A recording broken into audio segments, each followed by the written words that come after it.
How to Grow Your Small Business, a 6-step plan to help your business take off by Donald Miller. Key takeaways. Number 1. Small businesses need a flight plan for growth. I wrote this book so yours won't fail. High failure rate. A significant percentage of small businesses fail within their first decade, highlighting the need for a structured approach to growth.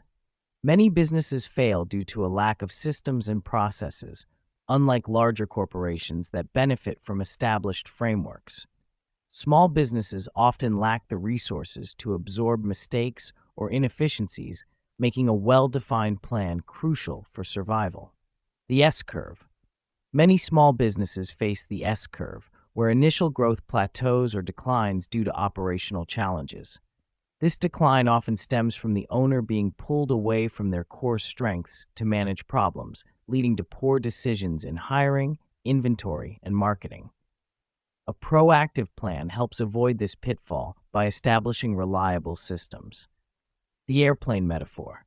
Visualizing a small business as an airplane with interconnected parts provides a clear framework for understanding how different areas contribute to overall success.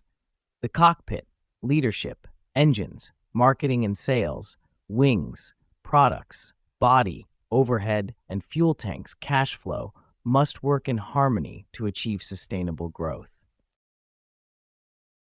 Number 2. Leadership. Define the destination and unite the team.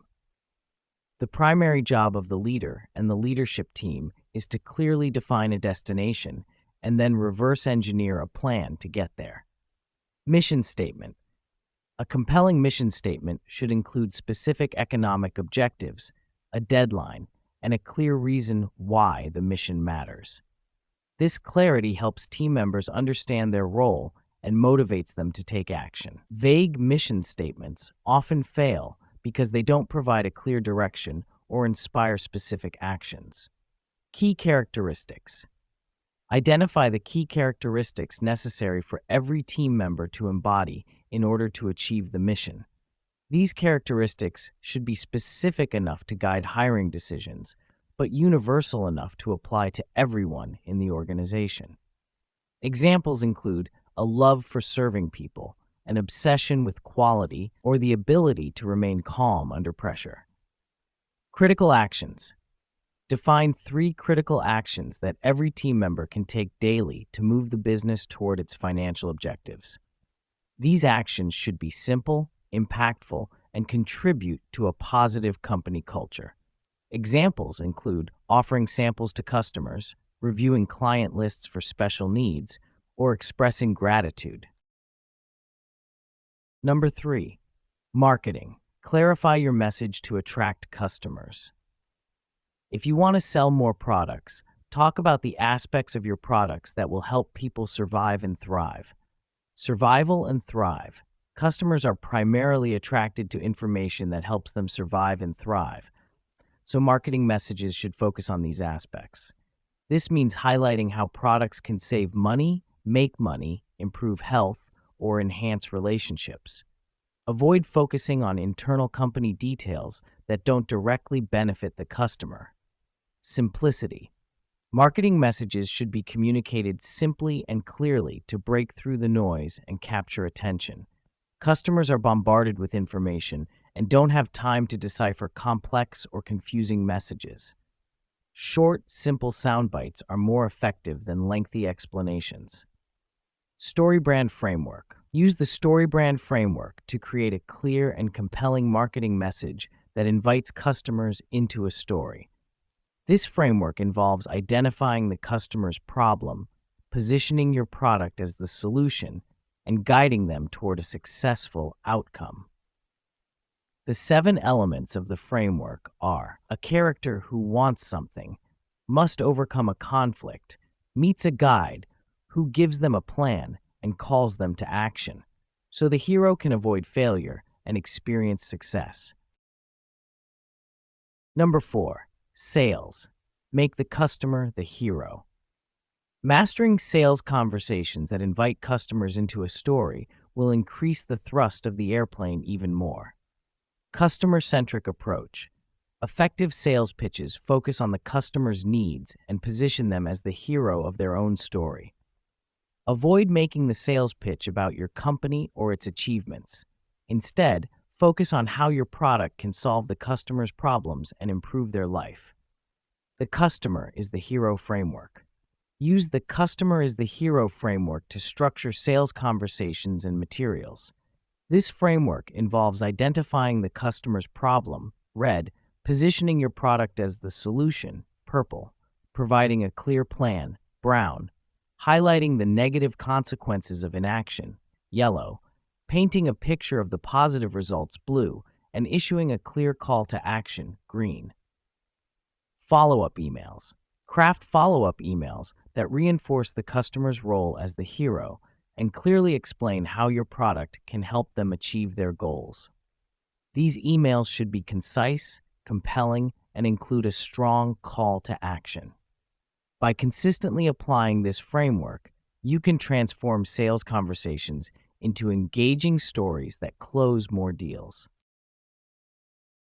Number 5, products. Optimize your offering for demand and profit. To grow a business, you need to know how to optimize your product offering so the airplane gets maximum lift. Profitability audit. Regularly assess the profitability of your products to identify which ones are truly driving revenue and which ones are weighing down your business. This audit should consider raw material costs, labor costs, and the impact of unsold inventory. Focus your marketing and sales efforts on the most profitable products. Product brainstorm. Continuously brainstorm new product ideas that can increase revenue and profit. Consider offering products that help customers make money, save money, reduce frustrations, gain status, create connection, or simplify their lives.